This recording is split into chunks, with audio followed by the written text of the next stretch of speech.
FIFA club world cup তো শেষ। এখন দেখা যাক কে কত পেল।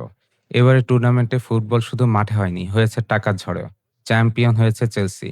খেলেছে ৭টা ম্যাচ। প্রতিটা ধাপে পেয়েছে মোটা অঙ্কের পুরস্কার। গ্রুপ পর্বে জয়, নকআউটে উত্তীর্ণ হওয়া, কোয়ার্টার, সেমিফাইনাল, ফাইনাল সব মিলিয়ে তারা পেয়েছে $১২৫ মিলিয়ন। এর বাইরে ইউরোপের ক্লাব হিসেবে অংশগ্রহণের জন্য পেয়েছে আরও ৩০ থেকে $৩৮ মিলিয়ন। সব মিলিয়ে চেলসির আয় প্রায় ১৫৩ থেকে $১৫৯ মিলিয়ন। এবার দেখা যাক পিএসজি কত পেল। পিএসজি ফাইনালে হেরেছে, কিন্তু তাদের আয়ও কম না। গ্রুপ পর্বে জয়, রাউন্ড অফ 16, কোয়ার্টার, সেমিফাইনাল সব মিলিয়ে তারা পেয়েছে $১০৭.৭ মিলিয়ন। ফাইনালে রানার আপ হওয়ার পেয়েছে $৩০ মিলিয়ন বোনাস। সব মিলিয়ে পিএসজি এর আয় হয়েছে প্রায় $১৩৭.৭ মিলিয়ন। আফ্রিকা, এশিয়া, আমেরিকার ক্লাবগুলোর জন্য ছিল আলাদা পুরস্কার। তারা পেয়েছে $৯.৫৫ মিলিয়ন।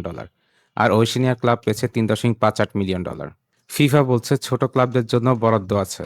বিশ্বজুড়ে ক্লাব ফুটবল উন্নয়নের জন্য ২৫০ মিলিয়ন সলিডারিটি ফান্ড রাখা হয়েছে। এই টুর্নামেন্টে প্রমাণ করে দিয়েছে ফুটবল এখন শুধু জার্সি, গোল আর ট্রফির খেলা না।